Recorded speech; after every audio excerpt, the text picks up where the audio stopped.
மகாபெரிவாச்சரணம். இல்லறம் அப்படின்னு சொல்லும் பொழுது ஆணும் பெண்ணும் இயைந்து வாழ்வது, இசைந்து வாழ்வது, சந்தோஷமாக வாழ்வது. அப்போ அந்த தம்பதியர்கள் சிறந்த தம்பதியராக எப்பொழுது பரிணமிக்க முடியும் அப்படின்னு ஒரே ஒரு விஷயத்தை மட்டும் அவங்க ஞாபகம் வச்சுக்கணும். 2 பேருக்கும் சமமாக என்ன இருக்கணும் அப்படின்னா, புரிந்து கொள்ளக்கூடிய அந்த பக்குவம் இருவருக்கும் இருக்க வேண்டும். சகிப்புத்தன்மை இருக்க வேண்டும்.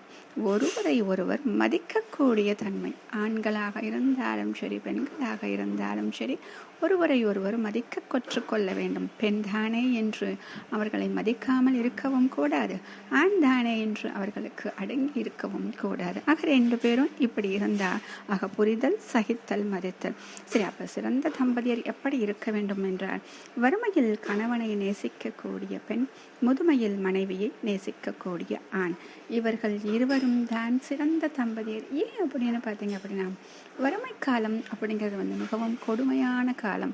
வேறு எதை கொண்டுமானோம் தாங்கிக் கொள்ள முடியும்.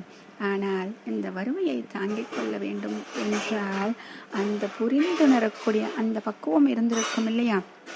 அப்போ அந்த புரிந்து கொள்ளக்கூடிய அந்த பக்குவம் இருப்பதால் இந்த வறுமையையும் சகித்து கொள்கிறாள், தன் கணவனையும் மதிக்க கற்றுக்கொள்கிறார். சரிங்க, முதுமையில் மனைவியை நேசிக்கக்கூடிய ஆண்.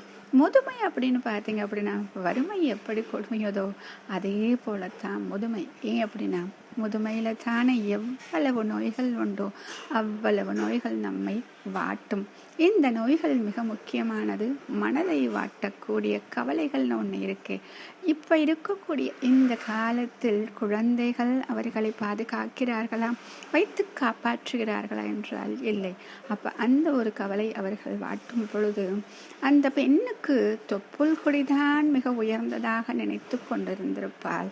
அந்த கணவனை விட தொப்புள் கொடி எவ்வளவு உயர்ந்தது என்று பாசத்தை கொட்டி கொட்டி குழந்தைகளை வளர்த்திருப்பாள். அவர்கள் அனைவரும் கைவிட்ட பிறகு அவளுக்கு அங்கே வாழ்வதற்கு எந்த ஒரு பற்றுக்கோடும் இல்லாமல் இருக்கும் பொழுது அவளை நேசிக்கக்கூடிய ஒரே ஜீவன் யார் என்றால் அந்த கணவன்தான் என்று அவள் அப்போது புரிந்து கொண்டிருப்பாள். இப்படி அந்த முதுமையில் அந்த பெண்ணை நேசிக்கிறான் இல்லையா, மனைவியை நேசிக்கக்கூடிய ஆண், இவர்கள் இருவரும் தான் உலகில் தலை சிறந்த தம்பதியர். மகாபெரிவாச்சரணம்.